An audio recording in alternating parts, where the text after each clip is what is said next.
السلام علیکم ورحمۃ اللہ وبرکاتہ۔ قال اللہ عز وجل کل من علیہ فان، ہر ایک چیز نے فنا ہو جانا ہے۔ البقاء للہ، باقی رہنے والی صرف اللہ کی ذات ہے۔ مولا کائنات سیدنا علی المرتضی رضی اللہ تعالیٰ عنہ علیہ السلام، آپ فرماتے ہیں قال علیہ السلام لا ینبغی للعبد ان یسک بخصلتین العافیہ والغنی۔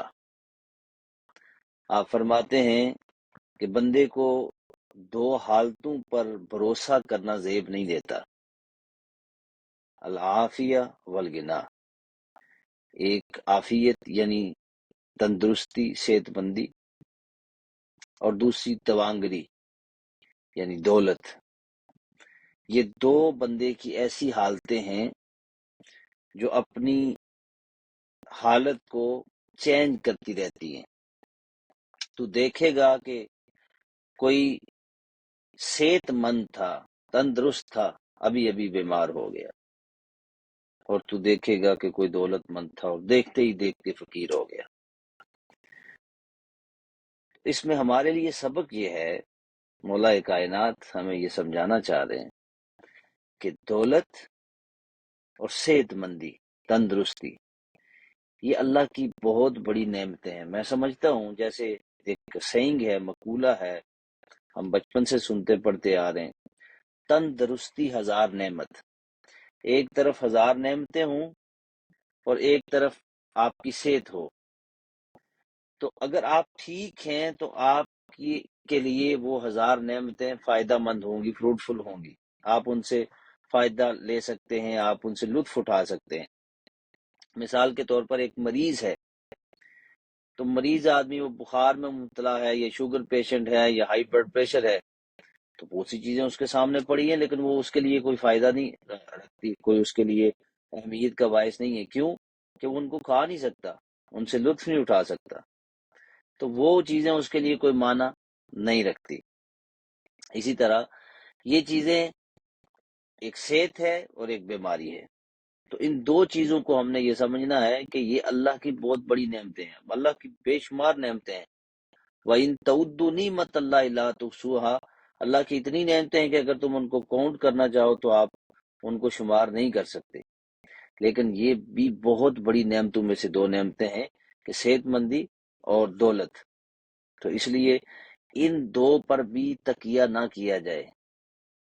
اللہ رب العزت جب کسی کو صحت دیتا ہے تو اس کو آزماتا ہے کہ یہ صحت مند ہو کر میرا کتنا شکر ادا کرتا ہے، صحت مندی کا اس نے کس طرح لطف اٹھایا، کیا اپنی اس صحت مندی کو، طاقتوری کو، اپنی اس تندرستی کی حالت میں اس نے اللہ کا کتنا شکر ادا کیا، اس نے کتنے خیر کے کام کیے، کتنے لوگوں کے لیے بھلائی کے کام کیے، یا اس سے لوگوں کو ڈراتا رہا، لوگوں کو نقصان پہنچاتا رہا۔ اور دوسری اس کی دولت، تو اللہ دولت دیتا ہے تو پھر بھی آزماتا ہے کہ تم نے دولت کو اللہ کی راہ میں کتنا خرچ کیا، خود اس کو کہاں پہ خرچ کیا، حلال کے کاموں میں خرچ کیا یا حرام کے کاموں میں خرچ کیا۔ تو یہ بھی ہمارے لیے ایک بہت بڑی آزمائش ہے۔ المال والبنون فتنہ، مال اور اولاد کو فتنہ کہا گیا۔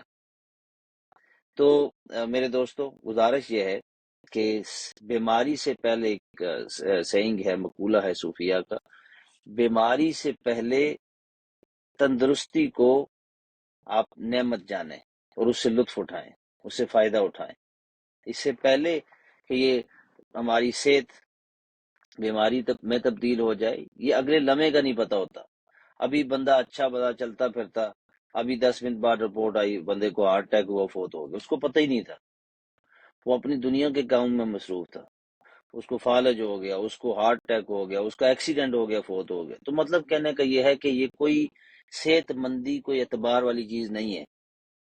تو اس لیے اپنے معاملات کو درست رکھیں اور اپنی اس صحت کو اللہ کی راہ میں خرچ کریں، یعنی اس سے وہ اچھے کام کریں صحت مندی کی حالت میں، جو اگر آپ بیمار ہو گئے یا آپ فوت ہو گئے تو وہ کام نہیں کر سکتے، کیونکہ فوت ہونے کے بعد سلسلہ اعمال رک جاتا ہے۔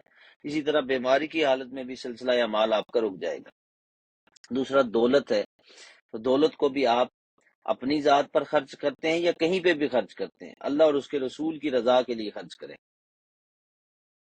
تیسری بات یہ ہے کہ اللہ جب مال دیتا ہے تو پھر بھی آزماتا ہے، اور مال لیتا ہے تو پھر بھی آزماتا ہے، صحت دیتا ہے تو پھر بھی آزماتا ہے، اور صحت لیتا ہے تو پھر بھی آزماتا ہے۔ یعنی یہ زندگی جو ہے یہ سر تپا سٹارٹنگ سے اینڈنگ تک یہ ایک ابتلا ہے، یہ آزمائش کی زندگی ہے، اس میں قدم قدم پہ آزمائش ہے ہمارے لیے۔ تو اللہ رب العزت کی بارگاہ میں التجا ہے کہ ہم میں سے جو صحت مند ہیں وہ اپنی صحت کو ویلیو کریں، اس کی قدر و قیمت کریں، اور اپنے اس جسم کو اللہ اور اس کے رسول کی رضا کے لیے لقد کان لکم فی رسول اللہ اسوۃ حسنہ، رسول اللہ کی زندگی میں تمہارے لیے بہترین نمونہ ہے۔ تو حضور کی زندگی کے اس نمونے کو اپنی زندگیوں میں ڈالنے کی کوشش کریں۔ یسروا ولا تعسروا، لوگوں کے لیے آسانیاں پیدا کریں، اور ان کے لیے جو تنگیاں ہیں، تکلیفیں ہیں، ان کو ہرڈلز ہیں، ان کو دور کریں۔ اور آپ کے پاس جو دولت ہے اس کو آپ اپنی اور اپنے رشتہ داروں، اعزاء و اقارب، اپنے پڑوسیوں، اپنے ضرورت مند طبقات کی ضرورتوں کو پورا کرنے کے لیے خرچ کریں۔ اللہ رب العزت ہمیں حضور تاجدار کائنات صلی اللہ علیہ وسلم کی اتباع کرنے کی توفیق عطا فرمائے۔ وما علیہ الا